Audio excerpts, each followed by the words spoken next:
So you've already made the decision. You just made it days ago. You're just not done pretending like you haven't. Yeah, and you'll actually ask, I don't know, 3, 7 more people what they think before you actually admit that to yourself. Yeah, and the crazy part here is that they're probably going to tell you the same thing that first person you asked told you. But you're not actually asking because you need more information at that point. No, you're asking because you're hoping that somebody, anybody, tells you something different than what you already know. And when they don't, you go find one more person to ask. There's always one more person. And look, that's not research. That's just shopping for permission. Look, and I know we both do this. Everybody does this. I get it. And it's not necessarily with the big stuff. It's with the small stuff that somehow just feels huge in the moment. Yeah, it's never really actually about the decision. It's really about how much we trust ourselves to make that decision and live with it. And most people aren't overthinking because they're careful. They're overthinking because some part of it's already landed. They already get it. They already know it. And they don't want to deal with that. We don't want to deal with that. And we don't want to deal with what happens next if we actually accept that. Yeah, and so thinking isn't the problem. The thinking stopped being useful days ago. It just doesn't feel that way on the inside. No, from the inside, it feels responsible. We feel like we're doing our due diligence by sitting here and thinking about it even more. Which is exactly why it's so easy to stay stuck in whatever that crap is longer than anybody should. Hey everybody, I'm Bo. And I'm Clint. And this is The Nature of Everything, where we use the COIN framework, confirm it, own it, be intentional, to change the nature of everything. To figure out what's really going on in our lives instead of just muscling through. And today, we're asking, why do we all so often overthink pretty much every decision that we have to make? This is the nature of everything. Don't stay stuck. All right, so look, let's actually define what we're talking about here, because overthinking somehow gets lumped in with being thorough. Thorough and overthinking are not the same thing. They definitely are not. Thinking through something, that has an end. Like you gather what you need, you consider it and think about it, and you land somewhere. Overthinking does not have an endpoint, though. It just keeps looping and looping and circling the drain. It's the same information, same 2 options, and then, just run the cycle again. And here's the thing that gets me. That loop that you're talking about, and I think it's more than 2 things. I think there's lots of options out there. Sure. That Fair. feels really productive while we're circling that drain. It feels like we're doing some work. Well, it's not work. It's just stalling with a few extra steps. So there's actual research on this. Some studies show that once people already have enough options to choose from, more choices, that doesn't make the decision easier. It actually makes it harder. And it makes people less satisfied with whatever they eventually pick. 2 other pieces of research. Barry Schwartz wrote a book about this. It's on the paradox of choice. And he argues that past a certain point, more options, that it doesn't create freedom. It actually creates that analysis paralysis that we've talked about, because now every choice comes with some nagging sort of feeling that there's some type of better option out there, and you just haven't checked on it yet. I also remember in training a theory about Hicks' law, and it related to combat and it related to physical confrontations. And what it basically suggested was be careful in the manner in which you train, in the way you prepare, because your brain sort of puts all of these in a big file, and the more options that you have, if you have to make a split-second decision, then your brain has trouble going through all of these different options to pick the best one that you need in that immediate moment. Whether it's in long-term decisions where it's not immediate or in the immediate, oftentimes the research seems to suggest that more options, not necessarily all the best ways. Yeah, I mean, I think that's your brain, having FOMO. Like it wants all the options. Like there's got to be one more angle that I haven't considered yet. Yeah. And there's a connection to this that is like decision fatigue. And this idea is that your ability to make good decisions is a limited resource. So you only have so much effort and energy in the tank when you're trying to come up with what decision you're going to make. And so every time you keep sort of going back to the well, you're draining this. Regardless of how small the decision is, you only have so much energy. Yeah, and there's some great examples. I'm sure people, can remember, like Steve Jobs. He always wore that same black shirt. Or Obama, he, only wore like two colors of suits. And it wasn't a style thing. It's a math thing. Every decision that they make, they knew that even just picking a shirt, it pulls from the same limited pool of resources. So they eliminated all those small ones on purpose just to protect their capacity for making really important decisions. You know what? Something else that's worth pointing out. Some of us listening, we don't have the luxury of eliminating small decisions. If your job has you making like calls all day, like you're the one everybody turns to at work, and then you're also the one that everybody turns to maybe at home for decisions, you got to be careful because sometimes you're not starting the day with a full reserve of what this energy is. Yeah, because like if you're a manager and you're the parent of kids or anybody whose role is just being the one who decides, you've probably already spent a good chunk of that resource before you even get to work or before you even get to the thing that you're stuck on. And look, that's not an excuse to stay stuck, but it is valuable to know this because if you're aware that your tank's already lower than most, people that you're going to deal with, and this happens to you before you even sit down with a real decision to make, then you can actually be conscious of that and be intentional about that. So you may want to try to tackle the heaviest or the decision with the most gravity. Maybe tackle that one first if that practice works for you. Before you've gone through the day and you're drained and you're tired, that may be a choice that you make. Also, if that's not available to you, you may have to just designate a specific window of time that you're going to address whatever this issue is. Yeah, I mean, that's a pretty practical shift. It's not like, why can't I decide? It's, I already know my capacity is limited today. And so what do I need to do? Let me be intentional about when and how I spend what's left of me. Yeah. And look, most of us do the exact opposite. Like Sure. we're spending that limited resource that we have of deciding, and we're spending it on redeciding the same crap over and over that we've already decided, instead of just protecting that space for something or somebody who needs it. And there's also research into this as well. The subject about this is called ego depletion. Simply saying, like, this is willpower and decision making both draw from that same energy source that we're talking about, same reserve of energy. So once that's low, people tend to default to either avoiding the choice entirely or they make an impulsive choice just to be done with it. I've been there. Yeah, sure. That explains, though, seriously, why overthinking, we might do that for weeks until finally we just end up doing like just a snap decision. Like, we'll just screw it. I don't care. Well, yeah, because you're depleted. You're exhausted from it. The tank runs out and it's basically just whatever's left over. Well, shit, I'm going to do that because it's uncomfortable to just keep sitting here exhausted. Boom. Decision. Maybe not the best one, but there is one. Yeah, but I mean, I just think we overlook this all the time. That we think that thinking, that's how much we think. We think that thinking equals even more safety, but it just equals less clarity. Sure, because realistically, past a certain point, that you're not learning anything new with this information by chewing on it even more. You already know what you know. Yeah, you're just refusing to let that be the final answer. Yeah. That's a different problem than not knowing.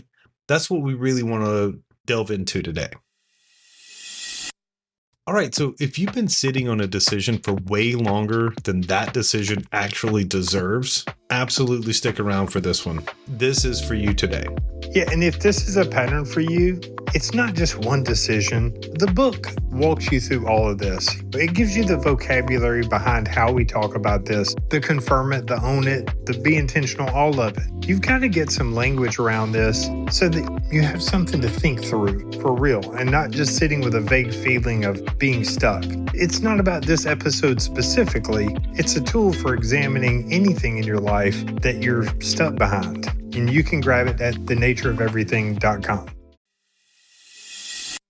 All right, Clint. So I'm going to be straight with you for a second. That's about time because you're generally just lying. And I'm Just tired a of it. liar. You're such a Look, liar. if you're the kind of person who wants to keep researching and you want to keep gathering opinions and you want to keep waiting for some perfect version of certainty to show up, this episode is probably not for you. Like you're not going to get anything out of this, so you might want to It's turn really it going to off. be uncomfortable for sure. Yeah, because we're not going to tell you that that's a wise choice. We're not going to say that that's wisdom. Yeah, we're going to tell you that that's just fear wearing a disguise. And look, the thing keeping you stuck isn't the decision itself. It's you avoiding what accepting the decision requires.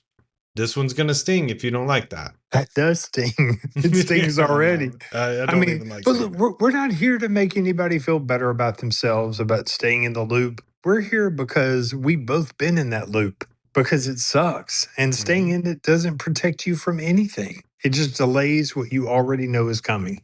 So if you're comfortable circling the same question, like just sitting in boiling water like a month-old hot dog, and you're just fine with being in the hot dog water, well, this probably isn't your episode.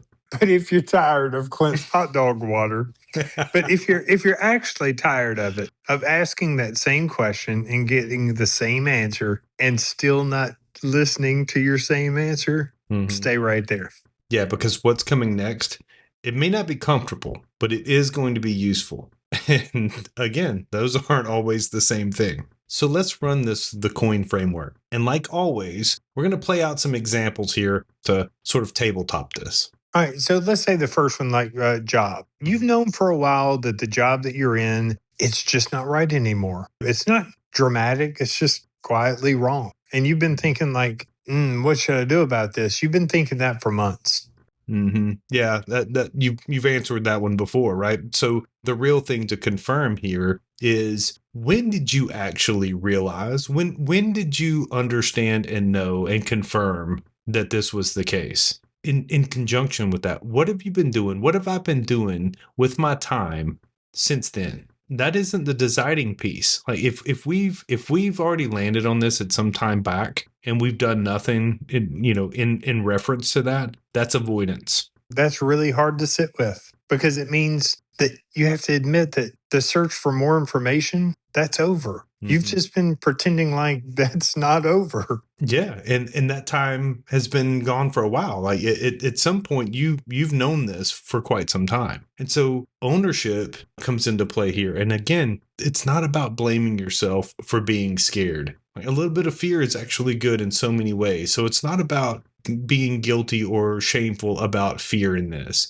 Owning it, however, realizing that continuing to ask yourself this question over and over once you already know the answer itself, that's a choice that you're making. And look, the ownership piece of this is nobody's making you stay in that circle of avoidance. Like, that's a choice that you're making on your own. And you just keep choosing that loop because it feels better, safer, something. Sure, it feels safer. But now we consider the intentionality piece. This is why we want to be intentional about what we're doing, because that's what turns things into action. And the practice isn't to make this a perfect decision, but noticing the exact moment that you've crossed from gathering more information and then you keep going, like recognizing that you've done that up until the point that you're stalling and you're treating that moment as if it's so important. This is the moment that you need to be intentional to stop and act on what you've already confirmed because you know the answer. Look, that's hard to do. I mean, Sure like, is. I love how we talk about stuff, and I just think, like, man, nothing about that's easy. This isn't, No. this isn't easy because that hard thing you might need to do, it might mean having a conversation you don't want to have, or sending a message you don't want to send, or making a call to somebody that you've rehearsed this, big production in your mind for weeks or months or years. Yeah, but so that's what's so important about recognizing how important those pieces are, to understand through confirmation and to own your role and know what you've put yourself through and what you've done to bring yourself here and put that practice into play. That's what truly changes the nature of everything. And the relief that people are chasing by thinking it through one more time and circling the drain one more time and getting more and more and getting spun up more and more. It's not more clarity. what's on the other side of pulling the trigger and making that choice and being intentional about it, you are unstuck at that point. Yeah, I mean, you don't get peace from having some perfect answer. You get peace from stopping the fight with the answer that you already have. Yeah, the internal back and forth and back and forth. Let's run one more, because this doesn't show up just with the huge life decisions like should you quit your job. And keep in mind, it may not be quitting your job. It may be having that really difficult conversation with manager, boss, supervisor, whatever that may be. It may be about a raise. It may be about changing divisions. It could be not just quitting your job, but having the ability to stop wondering whether or not you should have the conversation. It's time to have the conversation. It can be with anybody, though. I mean, we're talking about Certainly. a job, but Certainly. it's always the same pattern. You've Sure. probably confirmed whether it's your job or whether it's a relationship in your life. You know inside, all confirmation is just the honest truth to yourself. Like that's not a big term. It's just being honest with yourself, and you know when something needs to be done. Well, and to your point, there are plenty of times in which we should have a hard conversation with a friend about things that have been bothering us, because like you can't have these, close friendships of significance and things not crop up to where it causes problems. And so often we avoid those conversations because we don't control the outcome of their, response. And so we're fearful of that conversation because we can't determine and control it on the front end. Yeah. And true ownership is just admitting that and admitting that waiting or circling the drain or resting in your hot dog water, it's not protecting anything. It's just protecting you from probably just a couple of uncomfortable minutes. So the confirmation piece here, naming that specifically, it's not about, well, I don't know if I should say something. Bullshit. You already know the answer to that. What you do need to consider is, I already know I need to say something. And confirmation comes when you say, and I'm scared of how this lands. I'm scared of how they're going to take it. I'm scared of how they're going to react. Yeah, being intentional. Maybe you have to just pick an actual day to have that conversation instead of waiting on some moment to feel right, because it's probably never going to feel right. Yeah. You know what? Changing the nature of this, most of the time, the relief isn't necessarily how the conversation unfolds or even how it starts or how it ends. It's just not having to carry the weight of this anymore, because you got to put it out there and you got to say the things and you got to get it off of your chest. So realistically, what this becomes is like two types of situations, but the same mechanism is underneath. You already know. So the overthinking is just the space between knowing and accepting what you know. So if there's something that you've been circling, and if you're honest, you already know what the answer is. This week's practice is simple.